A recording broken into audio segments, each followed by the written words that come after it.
Yeah, so first of all, Danny, what was your immediate reaction when you saw the rematch results, when you saw Joe counted out? Did you immediately think, right, that's it, it's over for him? Or did you think he can carry on? There's still plenty of big fights out there.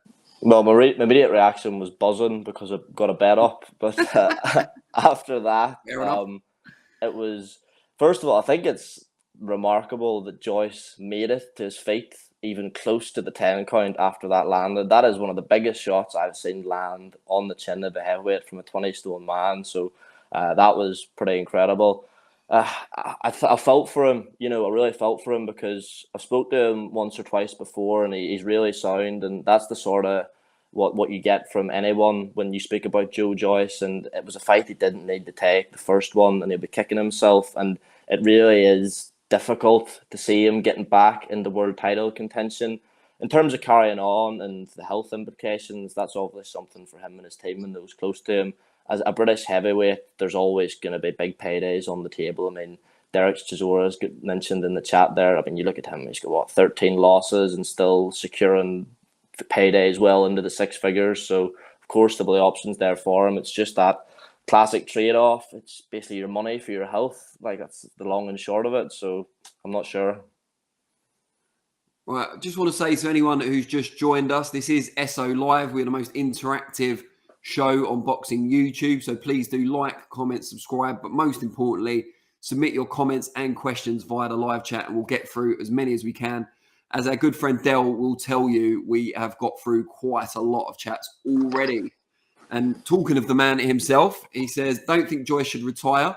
Rematch versus Dubois. And if he loses that, then realistically, he should retire, as he's only going to be a 10-rounder for upcoming fighters like Fraser Clark, for example. Yeah, I mean, my first reaction was I'd like to see him pack it in. He's probably not going to win a world title now, as much as I hate to write off anyone's dreams. He's won an Olympic silver medal, which is a great achievement considering he started in the sport quite late. A source close to Joyce, who I cannot name, well, I can, but I'm not going to because it wouldn't be right, said they feel from looking at the fight and the first Zhang fight as well that his punch resistance may well have gone, and that they believe financially he has earned enough that he could comfortably retire. And also Joyce, despite what some people might think, having seen a few of his interviews where he maybe takes a little while to process the information that's being thrown at him, he is a very intelligent man. He's already done a number of things in his life aside from boxing. He's a gifted artist. He's gifted with computers as well. He's got a lot of strings to his bow. So if he did decide to pack it in, regardless of whether he's set up for life from boxing, he could turn his attention to other areas. He's still a relatively young man. He might not be in boxing terms, but in the wider scope of life, he certainly is. And there's loads he can do. For me, it's more like Thomas Hauser's argument about Anthony Joshua retiring. It's not that he can't win big fights. It's not that he's got any signs of CTE or anything like that. It's just the fact that he's gone, Hauser's opinion on AJ, my opinion on Joyce, he's gone probably as high as he's going to go now. He's in a position where he can retire safely and not risk further punishment and further damage. Why not retire? And I guess the answer to that, you'd really have to ask Joyce, but presumably it would be still loving the sport, still loving the glory, still loving packing out arenas or stadiums. It is a trade-off, isn't it? But I would fear for him if he carries on, particularly if his punch resistance has gone. And I certainly wouldn't like, as Del alludes to there, I certainly wouldn't like him becoming a gatekeeper or a doormat for the likes of, as nice as they are, Fraser Clark or David Adelaide or Fabio Wardley. But you've got to look at how can you match Joyce in a way that's financially suitable for him, but at the same time doesn't risk his health or his reputation? What are your thoughts? Yeah, it is a really tricky one. And if people in and around Joyce are sort of questioning his punch resistance, I mean, then he really does need to think about it, because that's what he's dined out on. That's his cardio and having that sort of thud and power has got him where he is, and that's always kind of the way he fights. I know he boxed a bit more against Dubois, but aside from that, we've not really seen that. And I think it wouldn't be beyond the realms of possibility if Joyce was to hang about that he could be manoeuvred into a vacant title shot. But that's if you've got a promoter who's really backing you and willing to pay for opponents who are favourably ranked. And by all indications, that doesn't strike me as something Frank Warren's going to be particularly willing to do. I mean, he talked about domestic matchups, like that's the Dubois rematch essentially. So, yeah, I mean, it'll be a difficult one for him, because I'm sure 6 months ago he was in his head counting down the days to his world title shot. So it's going to be difficult to process, and even more difficult to reach a decision to retire. But as you say, like for someone like him who does have other things they can do and other ways to support themselves, and who has made, you would imagine, a considerable amount of money, it's definitely something that he should have a good long hard think about. I mean, one of the problems Warren has now is that when he first matched Dubois and Joyce, obviously that was to propel Dubois, but I think there was also the side kind of benefit that even though Dubois lost, he was young enough and kind of fresh enough in the pro game to come again. If they rematch now, there's no good outcome for Frank Warren, except for the show itself, which would make whatever amount of money. Because if Joyce loses again to someone he's beaten previously, that's clear regression, I guess, but also improvement on Dubois' part. And he can kind of hitch his wagon to Dubois and see how he gets on. But he's already been found out to an extent by Usyk. Joyce would then probably retire. If Joyce repeats his victory over Dubois, though, Joyce is never going to get back to world title level, I wouldn't think. Even if he beats Dubois a second time, you just have to say he's got Dubois' number. But it could end Dubois' career while he's still in his 20s. So I'm not sure there's a happy outcome there, really, beyond the actual event itself. Bogdan Dino says, is Joyce not good enough to be elite, but too good to be a feasible journeyman, high-level contender worth risking? I'd pick him to beat Wardley, Clark, Adelaide for the next 5 years at least. I think that's probably a bit too much. I don't know if Joyce is going to be around for another 5 years, given his age and the kind of miles on the clock. But also, I think you'd back at least one of those three, if not more, to have improved enough within 5 years to beat a Joe Joyce that you'd have to say will start to be on the downslide regardless, even if he doesn't slip quite to the level those three are at now. Tony Outdoor says, like Chisora, Joyce would be a good fight for upcoming heavyweights. Yeah, but look how many people complain about Chisora and the punishment he takes and the age he is and how many big paydays he's had, and he's still fighting. And I think in Chisora's case, maybe it isn't for the money. Maybe it is because he loves the sport, or at least it's both. But I don't want to see that. We see Chisora. I know some people say he was already slurring before boxing and stuff. I don't know how true that is. Having interviewed him over the years, I do think there is, a gradual regression in his speech.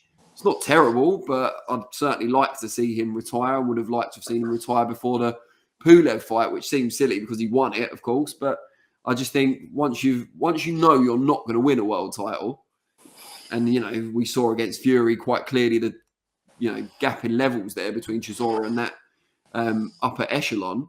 I think you should walk away. But this isn't a Chisora episode, of course. But yeah, I mean, I would like to see Joyce walk away, but it's obviously got to be his decision. Dell says, fighters always believe they have it. History repeats, we never learn. List is endless where so many fighters went on too long and suffer later on. I couldn't agree more. There's, especially now that people who do suffer from pugilistic dementia and CTE and so on, they're coming to the fore more often. We see that now because people that were taking huge amounts of punishment when they sparred a lot more often, they fought a lot more often in the older times of boxing, the older eras. We now see them in old age struggling and so on. So it's not like fighters today can say they're completely unaware of the risks. I think right now we know what the risks are. The boxers know what the risks are.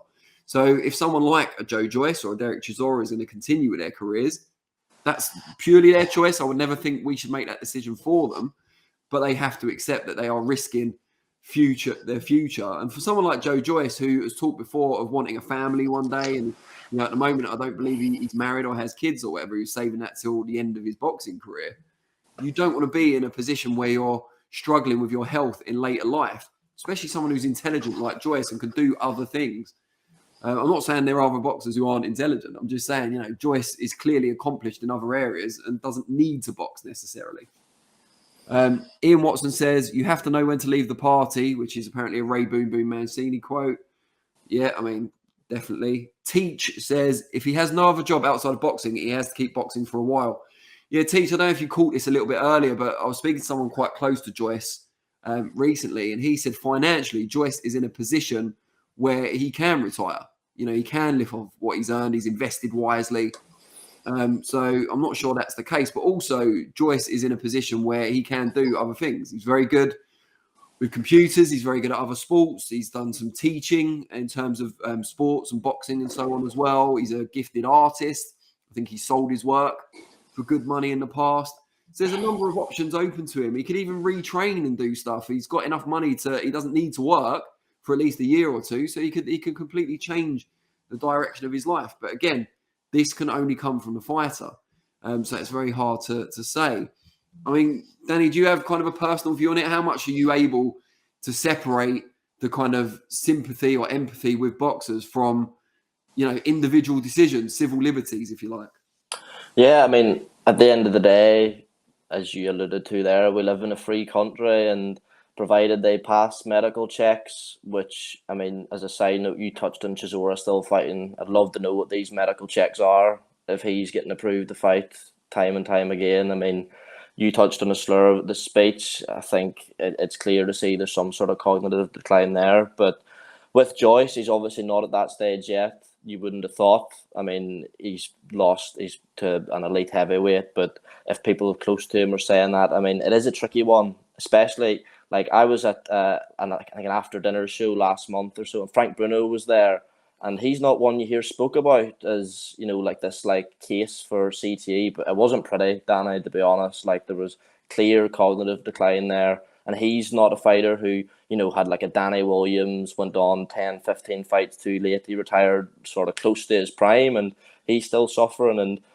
I know by what I've listened to, people who obviously know a lot more than me speak about it, it's a bit of a lottery. You know what I mean? A fighter can go have 50, 60 fights and be fine. I mean, I seen an interview with George Chavallo not that long ago, who's known as being a glutton for punishment, and he was so articulate, but that's not going to be the case for everyone. And when it comes to your brain and your function and your quality of life, you have to be so careful.